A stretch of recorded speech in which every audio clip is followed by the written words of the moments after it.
Welcome, Learning Resource and Multimedia Center. Today, we are going to discuss specifically on the APA Style Citation Guide, a library skills instruction program of Learning Resource and Multimedia Center.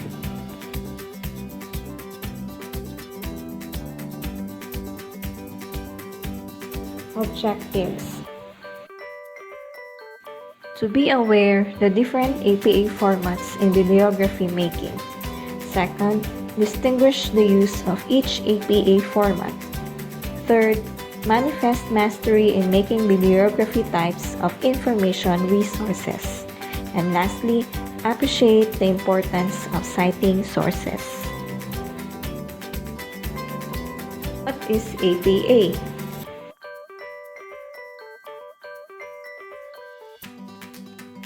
APA stands for American Psychological Association. APA was originated in 1929 when a group of psychologists, anthropologists, and business managers convened and sought to establish a simple set of procedures or style rules that would codify the many components of scientific writing to increase the ease of reading comprehension. The APA style consists of rules or guidelines that a publisher observes to ensure clear and consistent presentation of written manual.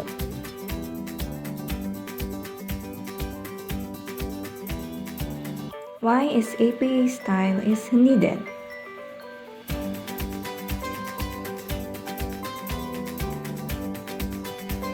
Uniform style helps us scan articles quickly for key points and findings.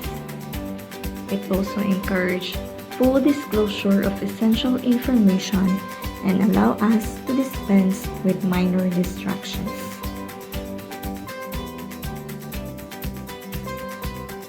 Style helps to express the key elements of quantitative results, choose the graphic form that will best suit our analysis, report critical details of our research protocol, and describe individuals with accuracy and respect. Why there is a specific APA style? APA style was established to codify the many components of scientific writing. It also helps to facilitate clear communication and has enabled psychologists and scholars in other social and behavioral sciences to enhance the dissemination of knowledge in their respective fields.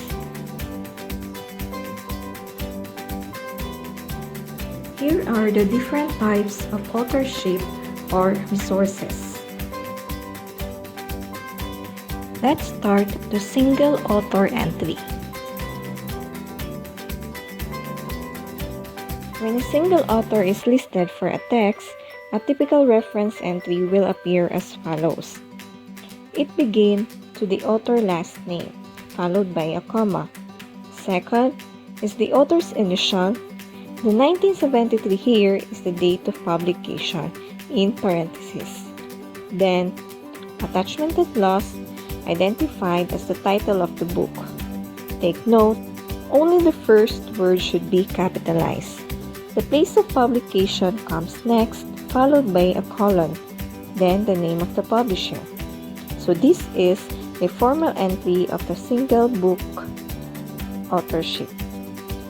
In multiple author, when a work has up to 6 authors, cite all the authors.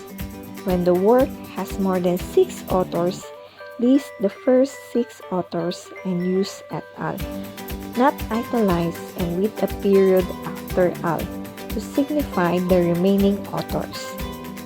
As the sample shows, it has 3 authors only.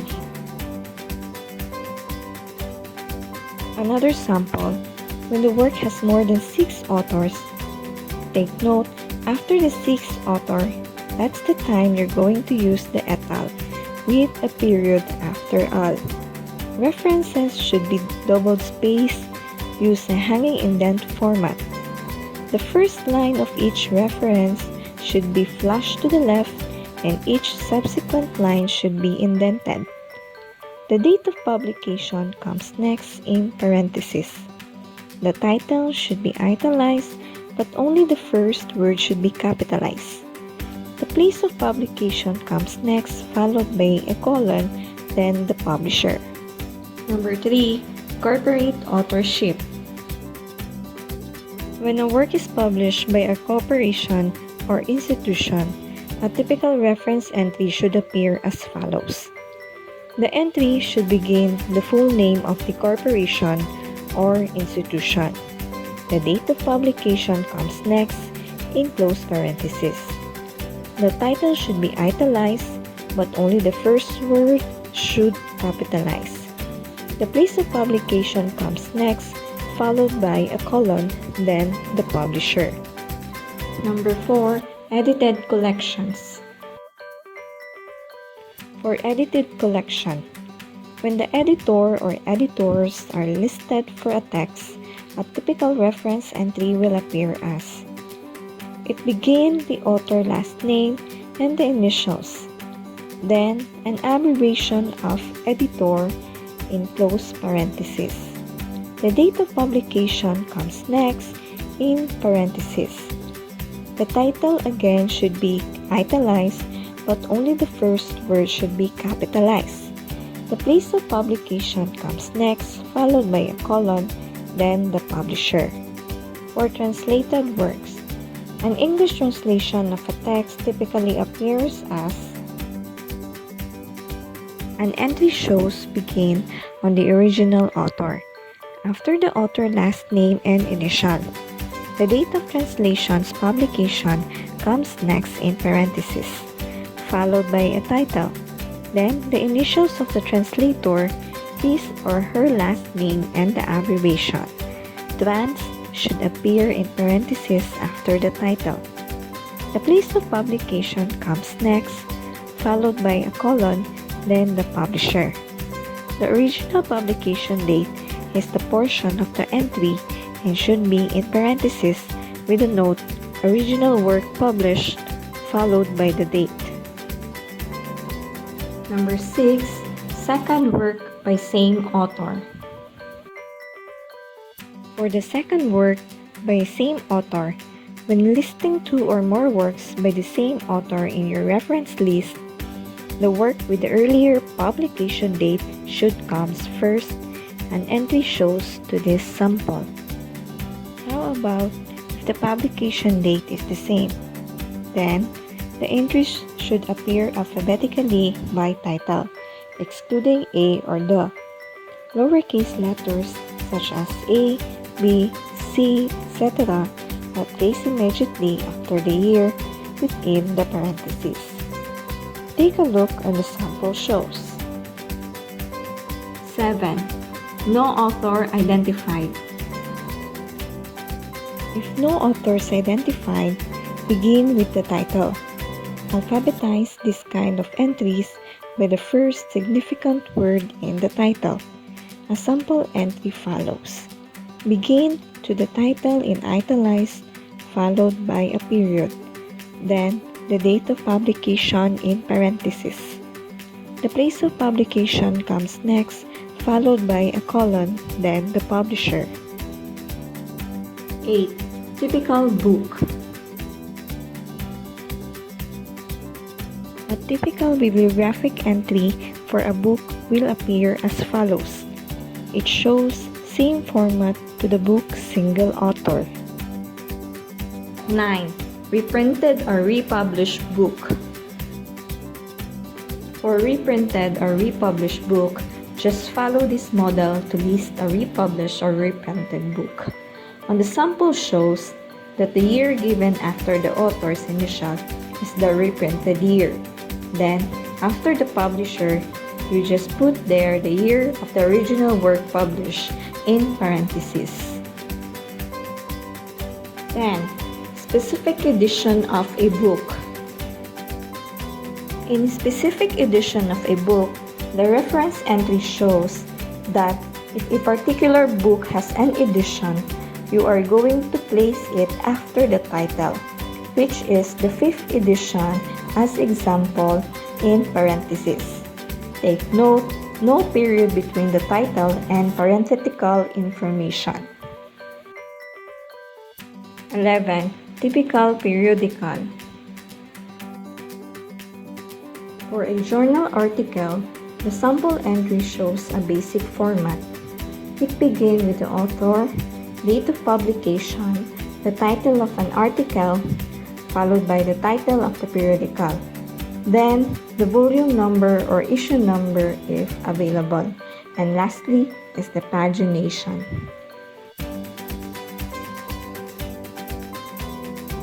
For monthly and weekly periodicals, it shows the same reference entry format.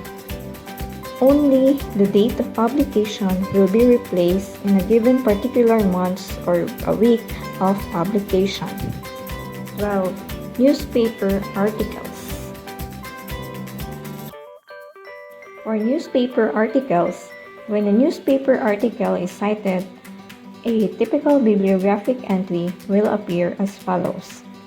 The important elements are the author's name, date of publication that includes the year, month, and day, followed by the title of the article, then title of the newspaper, and lastly the pagination.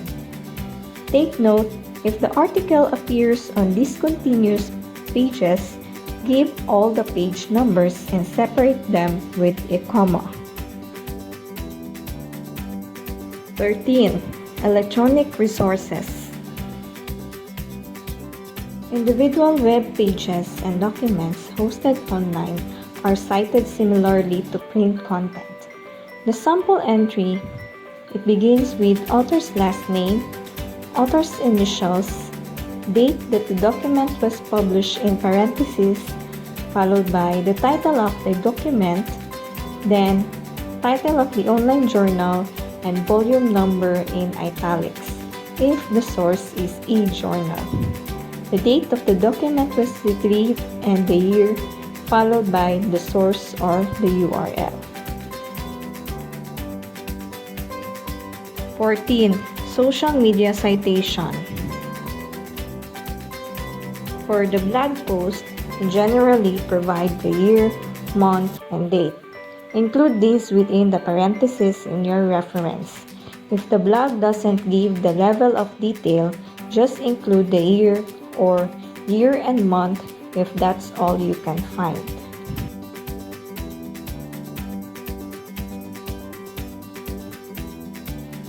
The person who posted the video is credited as the author.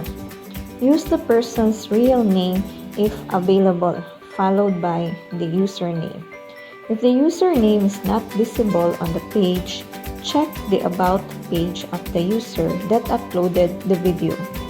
For the date of publication, give the year, month, and day in brackets followed by a full stop. The title of the video, only the first letter of the first word and proper nouns are capitalized. Then, give the full URL of the web page including the protocols such as HTTP or HTTPS. For the tweet, give the last name and initials of the author. Provide the Twitter screen name in square brackets. Place the year, month, and day that the tweet was sent. Content of the tweet, do not italize. If the tweet does not contain words, give a short description in square brackets. Lastly, give the full URL that leads directly to the tweet. For the Facebook post, the important elements are the author last name and initials, date of the Facebook page post, then the Facebook post or the title, and put the date retrieved, and lastly, the URL or the link. Here are the basic formatting punctuation. Period. This used to end a complete sentence, initials of names, and it used in abbreviation for states. Comma. used in a series of three or more, such as A, B, and C. It also used to set off a non-essential or restrictive clause. Then it separates two independent clauses, set off the year in exact dates, set off year in parenthetical reference citations, and it separates groups of 3 digits in most numbers. For semicolon, it used to separate two independent clauses that are not joined by a conjunction. Colon, used between complete clauses where each part could stand as an independent sentence. It also used in ratios and proportions. And it also used in reference between places of publication and publisher. Dash, use it to indicate only a sudden interruption in the continuity of a sentence. For the use of italics, first rule, use italics infrequently. Use italics for titles of books, periodicals, films, videos, TV shows, and microfilm publications. What is plagiarism? In an instructional setting, plagiarism occurs when a writer deliberately uses someone else's language, ideas, or other original material without acknowledging its source. This definition applies to text published in print or online, to manuscripts, and to the work of other student writers. Avoiding plagiarism. In order to avoid plagiarism in doing researches, students should do paraphrasing. That is, to summarize a passage or rearrange the order of a sentence and change some of the words of another author, and you need to credit the source in text. Lastly, it is important citing ideas in words borrowed from another source. That's the end of my discussion. I hope you learned a lot. Study hard